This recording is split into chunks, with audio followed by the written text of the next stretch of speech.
ফরিদপুরের ভাঙ্গায় সড়ক অবরোধ করে বিক্ষোভ করছে কার্যক্রম নিষিদ্ধ আওয়ামী লীগের নেতাকর্মীরা। ভোরে উপজেলার আলগী এলাকার সোয়াদি বাস স্ট্যান্ডে অবস্থান নেয় তারা। এ সময় টায়ার জ্বালিয়ে সড়ক অবরোধ করে, বন্ধ হয়ে যায় উভয় পাশের যান চলাচল।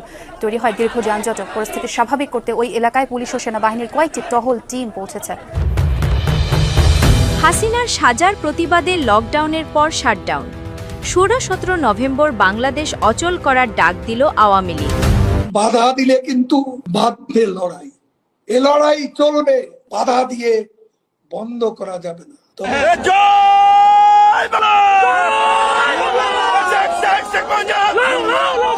আওয়ামী লীগ ঘোষণা করেছে 14 ও 15 নভেম্বর সারা দেশে প্রতিবাদ, বিক্ষোভ এবং প্রতিরোধ কর্মসূচি পালিত হবে এবং এর ধারাবাহিকতায় 16 ও 17 নভেম্বর। সুপ্রিয় দর্শক, আসসালামু আলাইকুম রাহমাতুল্লাহ। আশা করি সবাই ভালো এবং সুস্থ আছেন। স্বাগত জানাচ্ছি আমাদের আরেকটি ভিডিওতে। সুপ্রিয় দর্শক, বর্তমান রাজনীতি আলোচনার প্রেক্ষাপটে বেশ কয়েকটি গুরুত্বপূর্ণ ভিডিও ও বেশ কয়েকজন রাজনৈতিক ব্যক্তিত্বের বক্তব্যের সমন্বয়ে খুব সুন্দর করে আজকের এই ভিডিওটি আমরা সাজিয়েছি। সুপ্রিয় দর্শক মন্ডল, অবশ্যই আপনারা সম্পূর্ণ ভিডিওটি দেখবেন। যে অংশবিশেষগুলো ইতিমধ্যে দেখেছেন, যা দেখে আপনারা অবাক হয়েছেন, সেই অংশবিশেষগুলোর বিস্তারিত আলোচনা দেখতে আপনাকে অবশ্যই সম্পূর্ণ ভিডিওটি দেখতে হবে। তাহলে চলুন আমরা কথা না বাড়িয়ে সেই সম্পূর্ণ বিস্তারিত আলোচনাটা দেখে আসি। তার আগে আপনাদের প্রতি আমাদের একটা ছোট্ট রিকোয়েস্ট থাকবে, যারা আমাদের চ্যানেলে এখন নতুন, চ্যানেলটি সাবস্ক্রাইব করে লাইক করে শেয়ার করে আমাদের সাথে থাকুন। ফরিদপুরের ভাঙ্গায় সড়ক অবরোধ করে বিক্ষোভ করছে কার্যক্রম নিষিদ্ধ আওয়ামী লীগের নেতাকর্মীরা। ভোরে উপজেলার আলগী এলাকার সোয়াদি বাস স্ট্যান্ডে অবস্থান নেয় তারা। এ সময় টায়ার জ্বালিয়ে সড়ক অবরোধ করে, বন্ধ হয়ে যায় উভয় পাশের যান চলাচল। তৈরি হয় দীর্ঘ যানজট। পরিস্থিতি স্বাভাবিক করতে ওই এলাকায় পুলিশ ও সেনাবাহিনীর কয়েকটি টহল টিম পৌঁছেছে। পরিস্থিতি দ্রুত নিয়ন্ত্রণের চেষ্টা চলছে বলে জানায় আইন শৃঙ্খলা বাহিনী। এছাড়া মনসুরাবাদ বাস স্ট্যান্ড সংলগ্ন এলাকাও অবরোধ করা হয়। 2.5 ঘন্টা পর অবরোধকারীরা রাস্তা ছেড়ে গেলে স্বাভাবিক হয় যান চলাচল। মানে আওয়ামী লীগ এবার শুধু রাস্তায় নয়, ঘরে ঘরে অসহযোগ তৈরি করতে চায়। মানুষের মধ্যে অসহযোগ আন্দোলনের যে মনোভাব, এটি তারা সৃষ্টি করতে চায়। এই জন্যই শুরু হচ্ছে কমপ্লিট শাটডাউন, বলতে পারেন অসহযোগ আন্দোলনের পূর্ণাঙ্গ যুদ্ধ। বলার অপেক্ষা রাখে না, লকডাউনের সাফল্যে আওয়ামী লীগের এই যে আত্মবিশ্বাস বেড়েছে, বিশেষ করে ঢাকায় সাধারণ মানুষ এবং ব্যবসায়ী শ্রেণীর নীরব সমর্থন, দোকানপাট খুলে নিয়ে মানুষ নিরাপদে থাকবার চেষ্টা করেছে। এটি আওয়ামী লীগের যে কৌশল, সেই কৌশলকে নতুন গতি দিয়েছে। এটি বিশ্লেষকরা কিন্তু গুরুত্ব দিচ্ছেন এই জায়গাটিতে।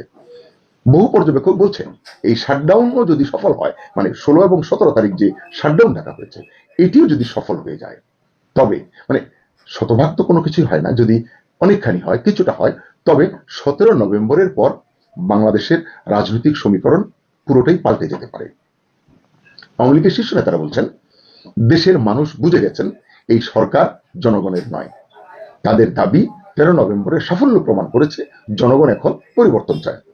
আওয়ামী লীগ তো আওয়ামী লীগের কথা বলবে, সাধারণ মানুষ কি বলছে? দুর্ভাগ্য হলো, সাধারণ মানুষও এখন এই ভয় পাচ্ছে যে এই সরকার, ইউনূস সরকার, তাদের সরকার নয়, তাদের কথা শুনছে না। আপনারা দেখেছেন 13ই নভেম্বর যে লকডাউন কর্মসূচিতে একটা স্কুলের পড়ুয়া ছেলে 32 নম্বরে এসেছিল, তার ব্যাগে 2 টুকরো ইট 32 নম্বরে পেয়েছিল এবং মুক্তিযুদ্ধের চেতনার অনুকূলের বই পেয়ে তাকে গ্রেফতার করেছিল। যদিও প্রতিবাদের মুখে তাকে ছেড়ে দিতে হয়েছে।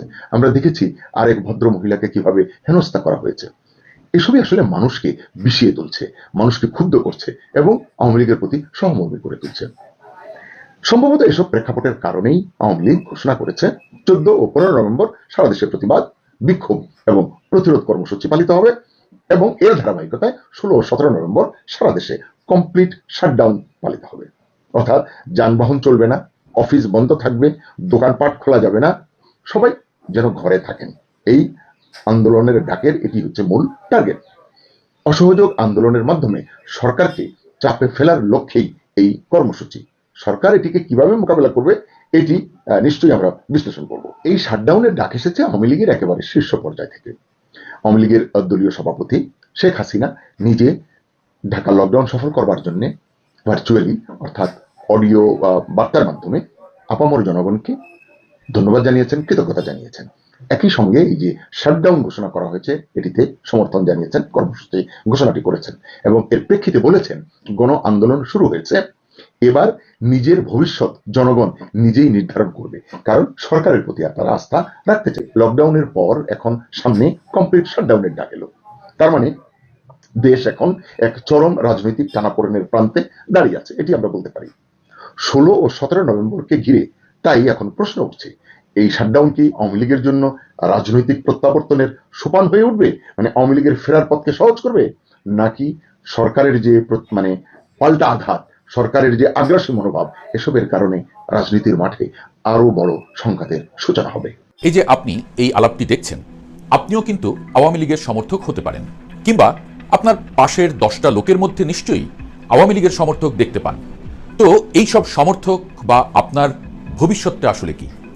দল যদি নির্বাচনেই আসতে না পারে, কাকে ভোট দেবেন আপনারা বা তারা? আপনাদের নিয়ে কিন্তু রাজনীতি হচ্ছে বেশ। তো কি সেই রাজনীতি? চলেন দেখা যাক।